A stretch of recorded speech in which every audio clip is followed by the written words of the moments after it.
अस्सलाम वालेकुम। मैं हूं डॉक्टर इरफान सुलेरिया, एक हेल्थ केयर प्रोफेशनल।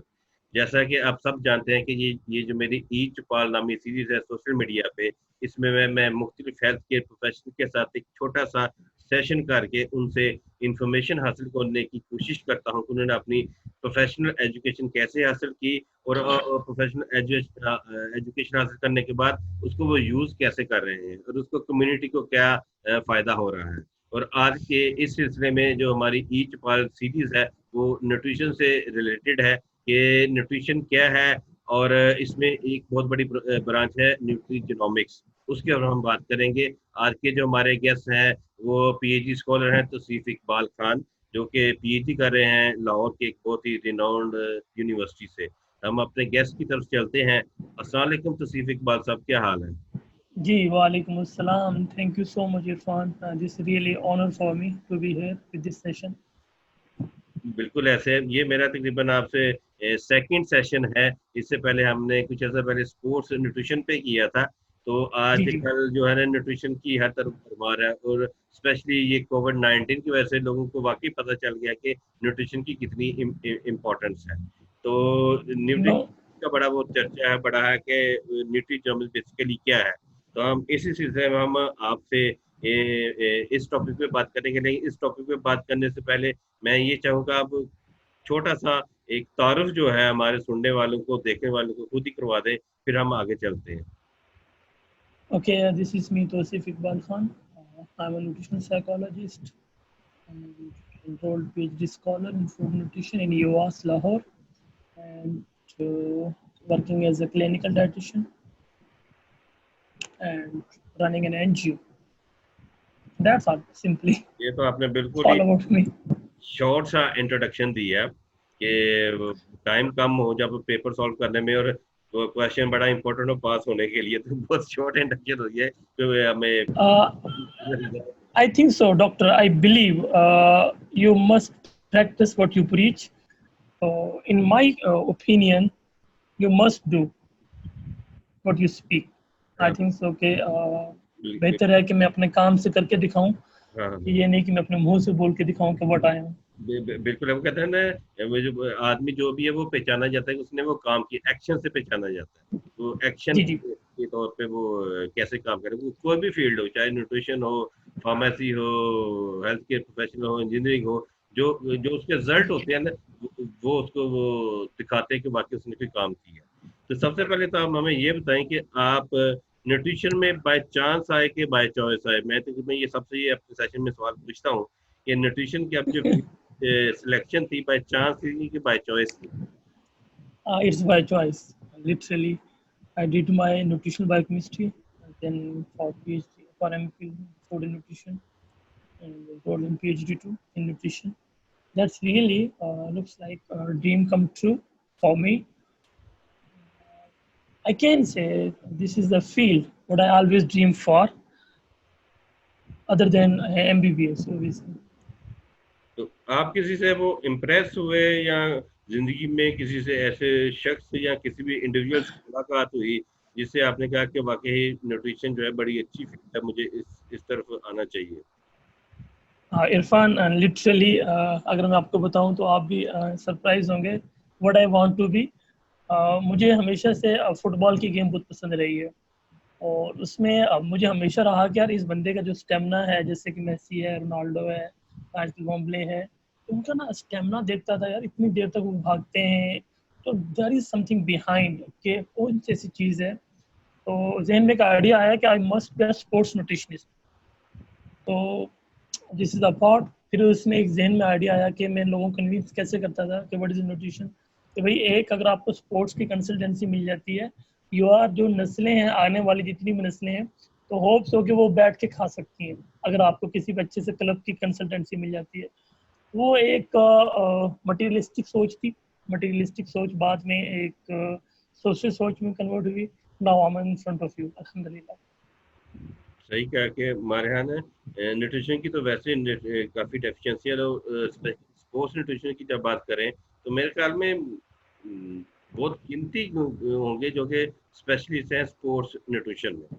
एक बहुत बड़ी जी जी. टीम है। वैसे तो न्यूट्रिशन की किसी भी ब्रांच में चले जाएं, वो एक अपने अंदर एक समंदर रखती है। तो हम आज इसी पॉइंट ऑफ व्यू से हम बात करेंगे कि जैसे कि एक बहुत फेमस कॉन्सेप्ट आ रहा है न्यूट्रीजिनोमिक्स का। ये जी जी। न्यूट्रीजिनोमिक्स से न्यूट्रिशन की किस साइड को लिंक करती है और ये क्या है। तो सबसे पहले हमें ये बताएं कि व्हाट इज न्यूट्रीजिनोमिक्स। डॉक्टर साहब, मैं अगर न्यूट्रिशन को डिफाइन करना चाहूँ तो इसको मैं 3 ब्रांचेस में लेके आऊँगा। एक तो होलिस्टिक न्यूट्रिशन है और एक स्पोर्ट्स न्यूट्रिशन है, और थर्ड वन द फादर है सबका, वो न्यूट्रीजिनोमिक्स है। रिसेंट ब्रांच है, बहुत एडवांस लेवल है। अगर इसको हम लोग सिंपली बताना चाहें कि है क्या, आप जो कुछ भी खाएंगे, जो कुछ भी न्यूट्रिएंट का इंटेक करेंगे, उसका आपके जीन एक्सप्रेशन पे इम्पैक्ट है। न्यूट्रीजिनोमिक्स, न्यूट्रिशन, जीनोमिक्स में ना एक्सप्रेशन ऑफ जीन, और एक्सप्रेशन ऑफ जीन के नतीजे में आपकी पूरी की पूरी बॉडी बिल्डिंग हो रही होती है, आपकी पूरी पूरी प्रोटीन बन रही होती है। तो अगर एक न्यूट्रिएंट की डेफिशिएंसी है, एक विटामिन की डेफिशिएंसी है, एक मिनरल की डेफिशिएंसी है, तो हो सकता है कि वो आपके ऑलमोस्ट मैं कह सकता हूँ हंड्रेड्स ऑफ मेटाबॉलिज्म को डिस्टर्ब कर सकता है। तो ये जो ब्रांच है कि जिसमें हम देखते हैं कि कौन से न्यूट्रिएंट से मेटाबॉलिज्म पे क्या असर पड़ेगा, कौन से मेटाबॉलिज्म पे कौन सी जीन इन्फ्लुएंस हुई है, दिस इज कॉल्ड न्यूट्रीजिनोमिक्स और न्यूट्रीजेनेटिक्स।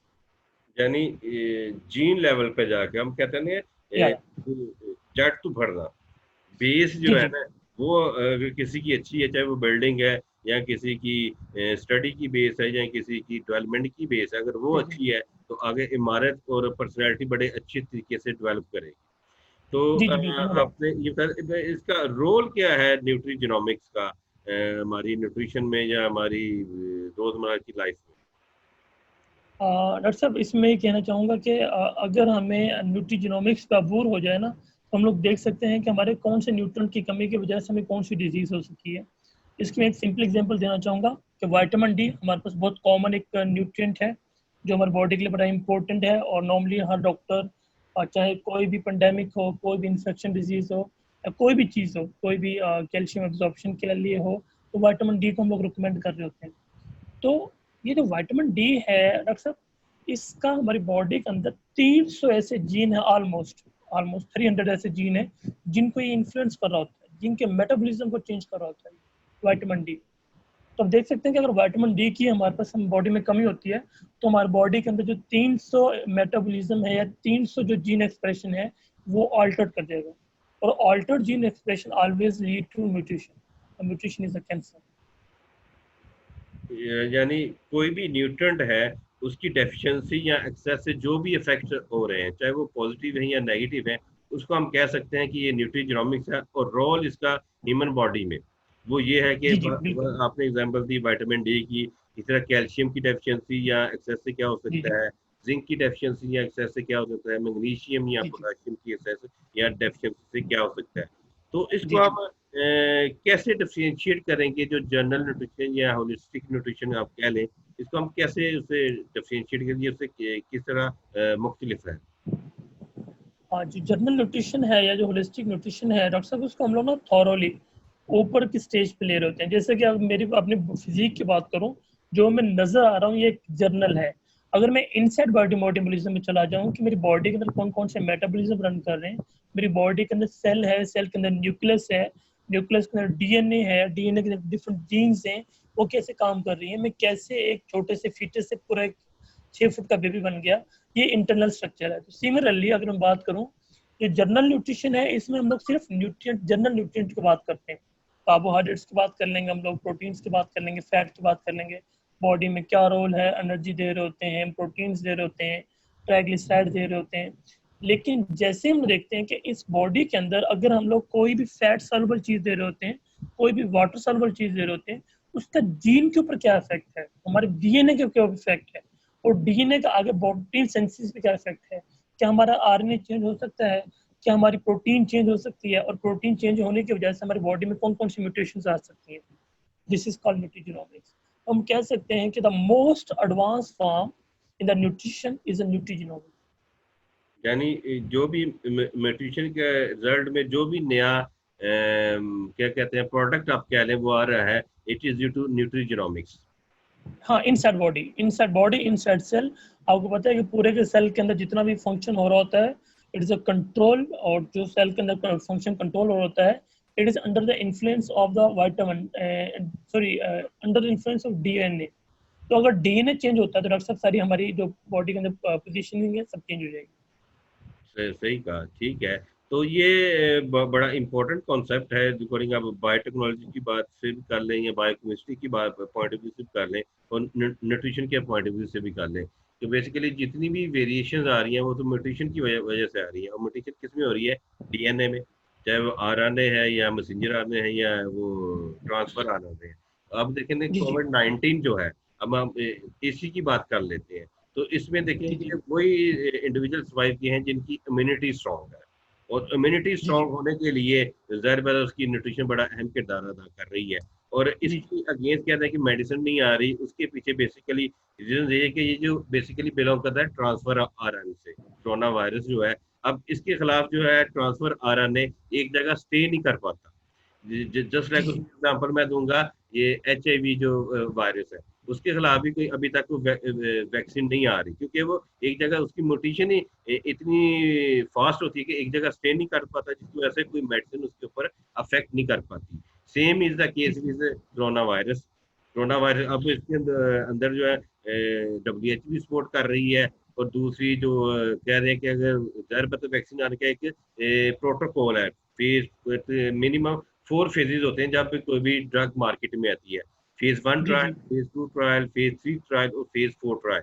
अब हमारी जो कॉम है, ये तो ये तो आपका फील्ड है, ये आप बेहतर जान सकते हैं कि किस तरह हम लोग इन तो ऐसे ट्रायल वर्जन को कौन कौन रन कर रहे होते हैं। से फेजेस से आ रही है। अब उसमें क्या है कि कुछ आपने देखा होगा कि हमारे यहाँ कहते हैं कि सना मक्की का जो कहवा है वो बड़ा इफेक्टिव हो रहा है। तो उन्होंने कहा है, बिल्कुल वो डब्ल्यूएचओ इसको सपोर्ट कर रही है कि ट्रेडिशनल मेडिसिन किसी भी इलाके में अगर किसी हद तक वो जी जी सपोर्ट कर रही हैं तो ठीक है, आप उसे वो यूज करें। अब फिलीपीन वो हम थाईलैंड की बात करते हैं, तो वहाँ पे जो वर्जिन कोकोनट ऑयल है, उसमें उन्होंने देखा कि वो इफेक्ट जो कोरोना वायरस के जो पेशेंट थे उनमें बड़ा अच्छा उसने इफेक्ट दिया। इसलिए वो चाइना के जब जहाँ से ये ओरिजिनेट हुआ, वहाँ पे एक कोई मेरे ख्याल में लेनोवा टाइप की उनकी वो ट्रेडिशनल मेडिसिन है, वो काफी इफेक्टिव देखी गई इसमें।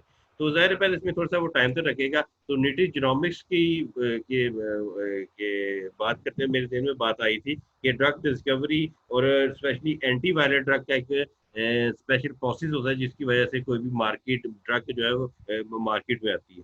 तो ये इतना फेम जो है न्यूट्रिजिनोमिक्स में, आप के पॉइंट ऑफ व्यू से क्यों इतना फेम बन रहा है कि न्यूट्रिशन भी है और इसमें न्यूट्रिजिनोमिक्स की इतनी इम्पोर्टेंस क्यों है?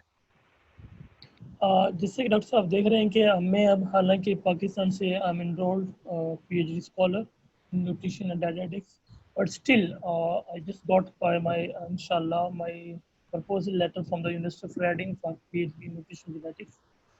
तो ये है कि डॉक्टर साहब ये सबसे एडवांस फॉर्म आ चुकी है इस वक्त न्यूट्रिशन की, कि जिसमें हम लोग by using some statical tools, by using some analysis tool, हम लोग अंदाज़ा लगा सकते हैं कि हमारी बॉडी के अंदर एक मिनरल की डेफिशिएंसी से, एक विटामिन की डेफिशिएंसी से कि इतने मेटाबॉलिज्म डिस्टर्ब हो जाएंगे। फॉर एग्जांपल आसान लफ्ज़ों में बताता हूँ, आपको पता है कि हमारी बॉडी के अंदर आयोडीन हम लोग बहुत कम अमाउंट में लेते हैं। आयोडीन का जो रोल है हमारे थायराइड बनने के अंदर है, और दूसरी बात टायरोसिन अमाइनो एसिड्स हैं। इन दोनों में से एक भी चीज़ मिस कर जाए, अमाइनो एसिड टायरोसिन और आयोडीन, तो हमारा जो थायराइड हार्मोन नहीं बन पाएगा। और थायराइड हार्मोन वो है जो आपकी पूरी की पूरी बॉडी के मेटाबॉलिज्म को बना रहा होता है। तो उसमें अगर चेंज आती है, उसमें अगर कोई डिस्टर्बेंस आ रही है, तो डॉक्टर साहब अंदाजा लगा सकते हैं कि एक आयोडीन और टायरोसिन की डेफिशिएंसी की वजह से पूरी की पूरी बॉडी मेटाबॉलिज्म डिस्टर्ब हो जाएगी। जी, सही कहा कि अगर थोड़ी सी हाँ, डिफरेंट किस्म डिजीजेस। जीन में चेंज आ जाए तो वो पूरी कहते हैं ना कि जनरेशन चेंज हो सकती है, आप दूसरे अल्फाज में कह सकते हैं। तो वो कौन से न्यूट्रिएंट हैं जो कि इन्फ्लुएंस कर रहते हैं जीन एक्सप्रेशन को, जीन की अपीयरेंस को आप कह सकते हैं? डॉक्टर साहब जो कुछ भी आप खाएंगे बॉडी के अंदर, जो कुछ भी आप इनटेक कर रहे हैं, ऑल दीज थिंग्स जो है हमारी बॉडी के अंदर जो जाएंगे हमारे जीन को इन्फ्लुएंस करेंगे। हम लोग जो स्टडी करते हैं न्यूट्रिशन में, वो हम सिंपल स्टडी कर रहे होते हैं कि what is the role of carbohydrates. जी हमें उन्होंने एनर्जी दे दी, वो ग्लूकोज दे रहे हैं हमारे बॉडी के अंदर। वही अगर आप सिंपल बात करें कि what is the role of vitamin, कि जी वो वाइटल हैं, इंपॉर्टेंट है, माइन्यूट अमाउंट में चाहिए होते हैं। What is our role of vitamin, original question ये होना चाहिए, कहाँ पे इन्फ्लुएंस करता है, मैकेनिज्म क्या है, ये बॉडी के अंदर कैसे चीज़ों को इन्फ्लुएंस करेगा। अब विटामिन डी का मुझे नहीं पता है कि हमारे न्यूट्रिशनिस्ट को ऐसे अंदाज़ा है, सॉरी टू से, अगर मैं कहना चाहूँगा कि विटामिन डी बॉडी के अंदर क्या रोल अदा कर रहा होता है, सिवाय एक चीज़ के जो गूगल हुई चीज़ें हैं कि जी विटामिन डी बड़ा अच्छा है, कैल्शियम को एब्जॉर्ब करवाता है, हड्डियों को मजबूत करता है और हमारी बॉडी के अंदर इम्यूनिटी को इंक्रीज कराता है। Question is that how it can increase immunity. ये बॉडी में कहाँ जाएगा, सेल के अंदर, सेल में कहाँ जाएगा, न्यूक्लियस के अंदर, और न्यूक्लियस में कौन सा ऐसा पिगमेंट है, कौन सा ऐसा एलिमेंट है, कौन सा ऐसा सेगमेंट है जहाँ पे जाकर विटामिन डी अटैच करेगा, और विटामिन डी कौन सी जीन को इन्फ्लुएंस करेगा। अब मैं इस विटामिन डी की इसमें से एग्जांपल दे रहा हूँ, this is the most important जो विटामिन है जिसको स्टडी किया गया है। अब आजकल जो स्टडी किया जा रहा है वो विटामिन B12 को स्टडी किया जा रहा है। तो विटामिन B12 बॉडी में जाता है तो बॉडी के अंदर कौन से सेल के अंदर जाएगा और कौन से सेल के अंदर कौन से जो जीन है उसको इन्फ्लुएंस करेगा, और उस जीन के इन्फ्लुएंस होने से जो आरएनए बनेगा, ये जो प्रोटीन बनेगी, वो आगे क्या रोल अदा कर रही होती है। अगर विटामिन B12 की डेफिशिएंसी हो जाए तो हम लोग क्या प्रॉब्लम आ सकती है हमारी बॉडी के अंदर। और सब देखो क्वेश्चन इज देयर के important thing is that in Pakistan what I से के वैरायटी इज इम्पोर्टेंट, फूड के अंदर भी, न्यूट्रिशन के अंदर वैरायटी इंपॉर्टेंट है। जितनी वैरायटी आप आ रहे हो उतनी ही वैरायटी, और हर वैरायटी आपकी बॉडी के अंदर कुछ ना कुछ रोल अदा कर रही होती है। सही कह के हर न्यूट्रिएंट की एक अलग इंपॉर्टेंस है, वो माइक्रो हो या मैक्रो हो, न्यूट्रिएंट्स हो। तो लेकिन एक स्पेसिफिक अमाउंट में उसकी वो रिक्वायरमेंट, जैसे जितना अगर मैं बात करूँ कि अगर ड्रग की बात करेंगे, अद्वियात की बात करेंगे, एक स्पेसिफिक डोज आपने लेनी होती है। ये नहीं कि आपने एक खुराक ले ली, आपको जो भी बीमारी हुई है वो उसको ठीक हो जाएगी। आपने देखा होगा कि वो डॉक्टर लेता है सुबह दोपहर शाम, सुबह शाम या दिन में एक दफा, क्योंकि एक ड्रग जो होती है उसमें स्पेसिफिक पीरियड ऑफ टाइम के लिए फर्स्ट पास इफेक्ट को करते हुए अपने इफेक्ट को शो करना है। जब एक डोज अपना इफेक्ट शो कर देती है तो थ्रू बॉडी किडनी के थ्रू आपके यहाँ एलिमिनेट हो जाती है। तो एक स्पेसिफिक डोज लेनी होती है। आपने लिखा होगा 100 milligram, 250 milligram, 500 milligram, 25 milligram, 10 milligram. तो वो बड़ी रिसर्च एंड डेवलपमेंट के बाद साइंटिस्ट ने एक डोजियर की फॉर्म में उसको क्या कहते हैं, एक कम्पैक्ट फॉर्म में वो एक फार्मूला बनाया होता है। और इसी तरह यही तो डिफरेंशिएट करती है न्यूट्रिशन को। और ये जो हमारे पुराने हकीम है, हकीमों ने तो वो कुश्ते बना दिए हैं, उसको डॉक्यूमेंटेड फॉर्म में नहीं दिया। हमारे फॉर्म में से होती है फार्माकोपिया। तो अब पैरासीटामोल का फार्मूला मतलब ब्रिटिश फार्माकोपी है, अमेरिकन फार्माकोपी है, इंडियन फार्माकोपी है, पाकिस्तान फार्माकोपी है। एक स्पेसिफिक उन्होंने बताया कि सपोज की है पैरासीटामोल की आपके वो ड्रग है, उसमें पैरासीटामोल कितने मिलीग्राम है, उसमें जो एडिटिव्स डाले गए हैं या उसको बाइंड करने के लिए जो चीज़ें डाली गई हैं वो कितने मिलीग्राम, तो वो हर चीज़ एक डॉक्यूमेंटेड फॉर्म में दी गई है। तो यही तो करती है हकीम के नॉलेज में, मॉडर्न न्यूट्रिशन के नॉलेज में, और हमारा जो फार्मेसी का नॉलेज है। तो इसीलिए तो ज़्यादा हकीमों ने अपने जो नॉलेज है वो अपने तक रखा है या अपने जो खानदान तक रखा, उसको आगे ट्रांसफर नहीं किया। मेरे मुझे बड़ा वो इश्तियाक होता है कि जो भी लिखा था ना फलां फलां हकीम गोल्ड मेडलिस्ट, मैं गोल्ड मेडलिस्ट के बाद दूसरा हकीम प्रैक्टिस नहीं कर सकता। ये शायद आपने भी पढ़ा हो, हकीम सुलेमान गोल्ड मेडलिस्ट, हकीम फलां गोल्ड मेडलिस्ट। मैं ठीक है, दूसरे हकीम फिर वो वैसे के वैसे ही है। तो ये in Pakistan quakes are very important here literally for the Pakistan population। और मुझे नहीं पता कि अभी तक कोई ऐसी कोई अथॉरिटेटिव बॉडी है कि जो इनको रोक रही हो, क्योंकि जब तक क्वेक्स को नहीं रोका जाएगा ना तो एक जो जो एक सर्टिफाइड पर्सन है ना वो काम नहीं कर पाएगा प्रॉपर, और क्वेक्स की वजह से बहुत ज़्यादा मसले आ रहे हैं। बिल्कुल ऐसा ही है। ये सिर्फ हकीमों वाला जो कॉन्सेप्ट है सिर्फ पाकिस्तान में नहीं है, जहाँ मर्जी आप चले जाएं, इंडिया में चले जाएं, सब कॉन्टिनेंट में चले जाएं, तो वहाँ पे वो हकीम कहते हैं, वहाँ पे दूसरे भारत देश में चले वहाँ पे वैद क्या देते हैं उसे। तो वो चीज एक ही है, कान को पकड़ना जहाँ से मर्जी पकड़ लें आप। हाँ, मैं ये जो हकीम साहब हैं जो रजिस्टर्ड होते हैं, काउंसिल रजिस्टर्ड है, मैं उनकी बहुत कदर करता हूँ।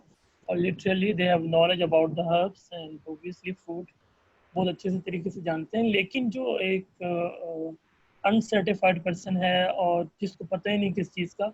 अब इसके अंदाज़ा मैं इससे कहूँगा कि I M living in a town, तो वहाँ पे करीब ही एक पर्सन है जो कि हैं हकीम साहब। आई डोंट नो कि वो सर्टिफाइड है कि नहीं है, लेकिन जो भी पर्सन के पास जाएगा उसने एक इंजेक्शन ज़रूर लगाना होता है। अब वो इंजेक्शन लगाने के बाद वो बंदा ठीक हो जाता है, तो वो अपने बच्चों को लेके जाएगा, फिर उसको इंजेक्शन। मेरा नहीं ख्याल है कि कोई एक पर्सन भी जो उसके पास गया हो बगैर इंजेक्शन के हो। जो मेडिसिन रिकमेंड कर रहा होता है वो एलोपैथिक मेडिसिन रिकमेंड कर रहा होता है। क्वेश्चन इज हियर, भाई आप हकीम हैं, according to you, I don't know you have any certification or not. If you have a certification, obviously you have to recommend some homeopathic medicine, some herbs, some shrubs for us, not the allopathic medicine कि आप Panadol लिख के दे दें हमें, not कि आप हमें injection लगाना शुरू कर दें। और मैं इंजेक्शन के बहुत खिलाफ हूँ, बहुत ज़्यादा।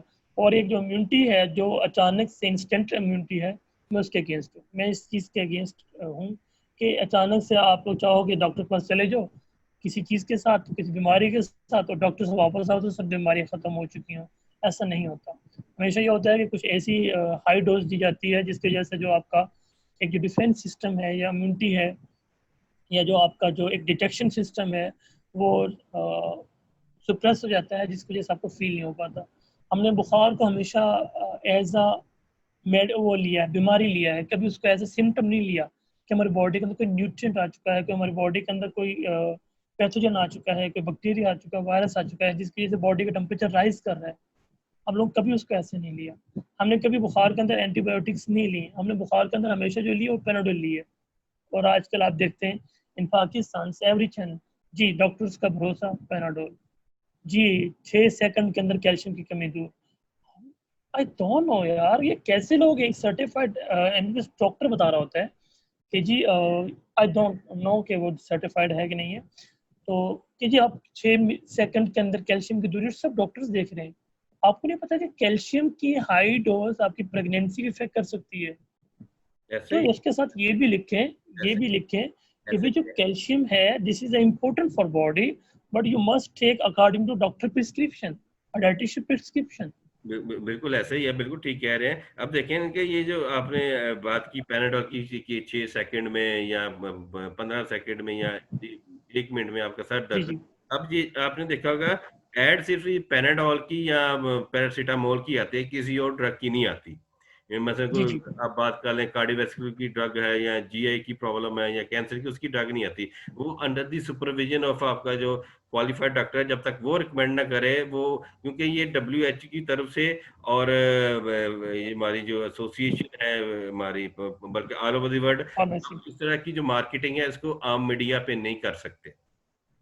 ठीक है। वो under the supervision of some qualify उसके डायग्नोज करके फिर वो करेगा। अब आपने बात की कैल्शियम की, कैल्शियम एक जनरल सप्लीमेंट है।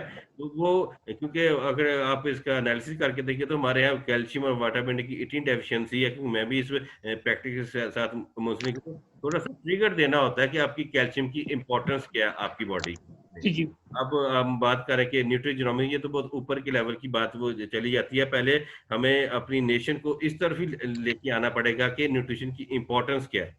उसकी वजह से जी जी हमारे जो लाइफ की क्वालिटी ऑफ लाइफ है वो कैसे इंप्रूव हो सकती है। अब देखें हमारी एवरी लाइफ आजकल क्या आ गई है, 40 और 50s में आ गए। This is all due to our life style and nutrition, उसकी वजह से है। जी जी अब हमारे, अब चले जाए, मैं ज्यादा पुरानी बात नहीं करूंगा, 15-20 साल पीछे चले जाए तो हमारी जो एवरेज लाइफ थी 60-70 ईयर्स थी।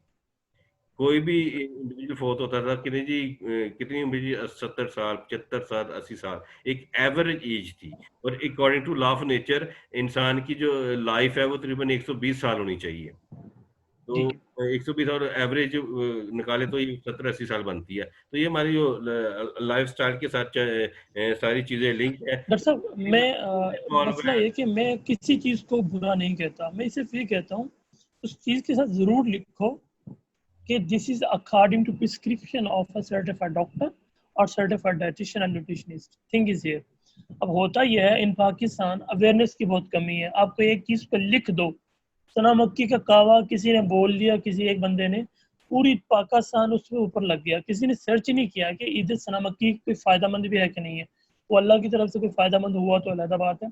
अदौन हो कि किसी एक ने रिसर्च की हो कि सना मक्की का क्या रोल है कोविड-19 के अंदर। ऐसा नहीं है। नहीं तो हम लोग जो हैं, अगर आसान लफ्जों में बोले, इन पाकिस्तान वी आर लाई लग, हमें जो बात बता दी जाती है हम उस पर चल पड़ते हैं। ऐसे ही है अब फिर। वो कैल्शियम को बता दिया गया, अब तो कैल्शियम का एक जो जनरल परसेप्शन आएगी एक जो कम्युनिटी के अंदर, ठीक भाई हम कैल्शियम खा लेते हैं, कैल्शियम खाते जाते हैं भाई।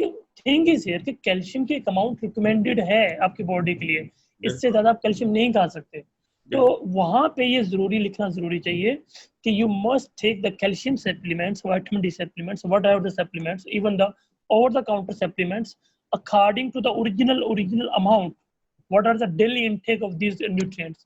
बिल्कुल अब ऐसे ही। मैं पीछे देख रहा था इन Pakistan ड्रैप, the drug regulatory authority of Pakistan have banned to write the over the counter medicines in prescription by doctor. Thing is here, अगर वो ओवर द काउंटर मेडिसिन को नहीं लिख पा रहे तो वो उनको कौन यूज करेगा, कैसे उनको अवेयरनेस की जाए। तो इसके लिए मैं ड्रैप्स चाहूंगा कि जो ड्रैप है इसमें एक और मजीद एक चीज ऐड करे कि इन चीजों की अवेयरनेस के ऊपर बात की जाए। कि जो वो ओवर द काउंटर मेडिसिन हैं वो क्या बिल्कुल होती ऐसे हैं, ही है। लोगों को पता चले, बिल्कुल कि हमें यही नहीं पता कि ओवर द काउंटर मेडिसिन कौन सी है। बिल्कुल ऐसे ही है। और इसमें तो सारा वो आ जाएगा फिर पब्लिक हेल्थ का। जी जी बिल्कुल, नो डाउट। आपने पब्लिक हेल्थ अवेयरनेस कैसे वो क्रिएट करनी है, पब्लिक जनरल पब्लिक हेल्थ करनी है। अब पब्लिक हेल्थ भी बहुत बड़ी फील्ड है। पब्लिक हेल्थ जी जी न्यूट्रिशन कर लें, जनरल पब्लिक हेल्थ कर लें, पब्लिक हेल्थ फार्मेसी कर लें, तो एक बहुत बड़ी फील्ड समंदर है एक, है ना, इल्म का। तो उसमें एक कुएं में बंद करने वाली बात है, हम फिर किसी ऊपर वो बात करेंगे। अब हमें ये बताएं इंशाल्लाह। स्टेजेस ऑफ न्यूट्रियोजेनोमिक्स क्या है। Nutrigenomics, as I discussed earlier, obviously the role of nutrients in body expression, in gene expression, and protein expression, and protein synthesis in body. Obviously, इसमें आजकल PhD भी हो रही है पाकिस्तान के से बाहर, university of Reading in UK. तो डॉक्टर विमाल करानी है जो कि इसको एसोसिएट प्रोफेसर प्रोजेक्ट मैनेजर हैं, जो इसको लेके चल रहे हैं न्यूट्रिजनोमिक्स को।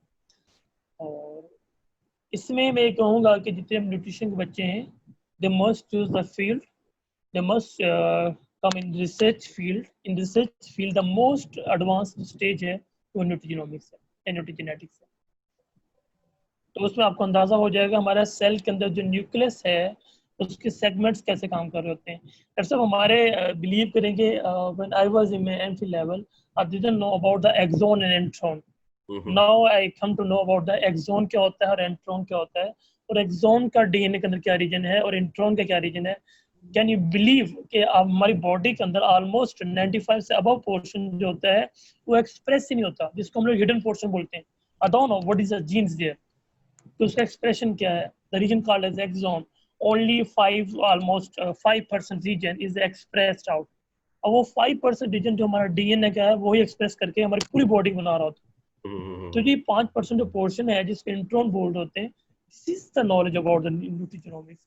कि जो 5% पोर्शन है इसमें कौन सा न्यूट्रिएंट आएगा, कौन से जीन को इन्फ्लुएंस करेगा, कितने सेगमेंट का जीन बनेगा, कितने न्यूक्लियोटाइड की प्रोटीन बनेगी, उस सॉरी अमीनो एसिड प्रोटीन बनेगी, और उस प्रोटीन का बॉडी के अंदर क्या रोल है।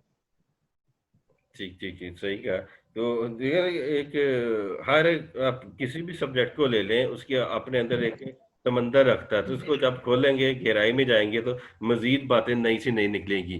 तो न्यूट्रियोजेनिक एक छोटे से सेशन में कवर करना बहुत ही एक दरिया को कूजे में करने नो वाली डाउट बात इट है। Is a tough top. तो समझे कि एक वो छोटा सा एक बारिश का पहला कतरा है कि न्यूट्रियोजेनिक्स क्या है। और हमारे जब ये ऑनर जाएगा, लोगों को पता चलेगा कि न्यूट्रियोजेनिक्स, कुछ लोगों को तो ये भी नहीं पता होगा कि न्यूट्रियोजेनिक्स क्या, न्यूट्रिशन के साथ क्या लिंक है। तो जी जी इंशाल्लाह जो हमारा ये सेशन है, ये मेरा जो ईच बार ये जो सीरीज स्टार्ट करने का बेसिकली मकसद ये है कि कोई अथॉरिटेटिव पर्सनैलिटी का जो है ना सेशन किया जाए। उनके जो भी वो बात कहेंगे उसकी कोई अथॉरिटी होगी, कि किसी पढ़े लिखे इंसान ने, किसी स्पेशलिस्ट इंसान ने कोई भी बात की है। अब हमारे यहाँ टीवी शोज में पता है, किसी भी फील्ड में आप बात चले जाए, तो जवाब चना, सवाल चना और जवाब गंदम होता है। तो वो आपका जो इंटरव्यू लेने वाला वो कौन है और इंटरव्यू देने वाला कौन है, तो ये बड़ी वो चीजें ना जी जी आपस में लिंक करती है। और मेरी जो ये सीरीज स्टार्ट करने का मकसद वो बेसिकली यही है कि जो अपनी फील्ड के अथॉरिटी रखे हैं, चाहे वो न्यूट्रिशन है, फार्मेसी है, एमबीबीएस है, फिजियोथेरेपी है, साइकोलॉजी है, या वेटरनरी जी जी साइंस, जो भी है, मेरी जो कोशिश है कि जो अपनी फील्ड में अथॉरिटी रखते हैं, जिनको पता है कि बेसिकली उनका सब्जेक्ट क्या है, उनके ऊपर वो बात की जाए और नेक्स्ट जनरेशन तक जो है ना मैसेज को कन्वे किया जाए। तो अब कहाँ तक में ये सक्सेसफुल होता है, ये तो with the passage of time ही पता चलेगा कि डॉक्टर साहब, मैं इसमें एक चीज़ ऐड करना चाहूँगा। In Pakistani media everybody is a माहिर ग़िज़ाइयात। दोनों के ये कहाँ से डिग्री निकल आई है माहिर ग़िज़ाइयात की, और कौन इनको सर्टिफाई कर देता है कि आई एम माहिर ग़िज़ाइयात, I am a clinical dietitian, whatever they are. तो बस मैं ये चाहूँगा कि भाई जो कुछ भी मीडिया में जो कुछ भी बोले या जो कोई भी बोले, खुदा के लिए वो बोले जो लिखा हुआ है, जो पढ़ा हुआ है, जो रिसर्च है। अपनी तरफ से कोई टोटका इस्तेमाल करने की ज़रूरत नहीं है कि जी मेरे टोटके ये हैं और मेरे टोटके ये हैं। खुदा के लिए न्यूट्रिशन जो है इस वक्त ये एक आम ब्रांच नहीं है। आई थिंक सो मैं कह सकता हूँ कि जितनी भी बायोलॉजिकल साइंसेज हैं, इन सब की जो मदर है इस वक्त न्यूट्रिशन बन चुकी है। तो अगर आपके जो एक गलत रिकमेंडेशन, आपकी गलत प्रिस्क्रिप्शन किसी को तबाह भी कर सकती है, तो have a good knowledge, have a good research skills, have explored many research articles, learn about more knowledge about the nutrition, then come to the media and express your views. Evidence base होनी चाहिए कि आप जो जी भी जी बात जी जी। करें वो उसके पीछे कोई एविडेंस हो। वो हकीमों वाली बात ना हो कि फलां उन्होंने कुश्ते बनाए हुए हैं किसी भी मर्ज के लिए, तो वो नस्ल दर नस्ल चल रहे हैं। जैसे इससे पहले मैंने बात जी की कि कोई भी जो मेडिसिन उसका एक फार्मूला फार्माकोपिया की फॉर्म में आ जाता है। जी तो वो जब वो आ जाएगा तो वो दुनिया में जहाँ मर्ज़ी चले जाएँ उसको कोई चैलेंज नहीं कर सकता। चाहे वो पैरासिटामोल हाँ है, एज़िथ्रोमाइसिन है, क्लिथ्रोमाइसिन है, जो भी आप वो ड्रग एक डॉक्यूमेंटेड उसके पास प्रूफ होता है। तो इस तरह की जी वो जी। सारी चीज़ें होती हैं। तो बड़ा अच्छा लगा डॉक्टर आपसे साहब, इकबाल। आपके सेशन में इंशाल्लाह मैं एक और छोटी सी अनाउंसमेंट करना चाहूँगा। Soon after inshallah the Eid vacations are going end very well. So we are going to arrange some training or workshop for the student of Pakistan on nutrigenomics and nutrigenetics inshallah very soon. तो उसमें भी हम लोग आपको चाहेंगे कि आप हमारे साथ पार्टिसिपेट करें, हमारे साथ कोलैबोरेट करें।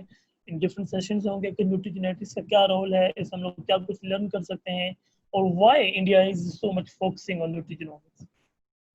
बिल्कुल, बिल्कुल ऐसे इंडिया अगर हम बात, क्योंकि मैंने कुछ इंडियंस के भी सेशंस किए हैं। वाक़ई उनकी वो जो है ना, वो वैसे मैंने सुना भी था जब हम स्कूल में पढ़ते थे कि अंग्रेज़ जो है वो 100 साल पहले की सोचता है, और जो हिंदू है वो कोई 50 साल पहले की बात करता है, और मुसलमान जो है टाइम टाइम पे आके बात कर रहा है। अल्लाह की मर्ज़ी से हो गया है। Yeah, he thinks on 11 thought only. तो इस तरह की सारी बातें, बड़ा अच्छा लगा आपसे तौसीफ इकबाल साहब की आपसे न्यूट्रिजेनोमिक्स पे बात की है। मेरा आपके साथ सेकंड सेशन था, और मैं उम्मीद करता हूँ कि फ्यूचर में भी किसी और टॉपिक के ऊपर रिगार्डिंग न्यूट्रिशन के ऊपर आपसे बात करेंगे। जो इन्फॉर्मेशन नॉलेज है वो आगे ट्रांसफर करने की कोशिश करेंगे, क्योंकि नॉलेज ट्रांसफर करने से बढ़ता है, कम नहीं होता। पैसे कम हो सकते हैं, नॉलेज कम नहीं होता, ये आपके वो ज्यादा बढ़ता है। तो बड़ा अच्छा लगा आपसे बात करके। इंशाल्लाह फ्यूचर में भी किसी टॉपिक के साथ आपके साथ हम बात करेंगे। तो thank you. Thank you so much. Thank thank you so much, Dr. Irfan, giving me this opportunity. Fi Manala.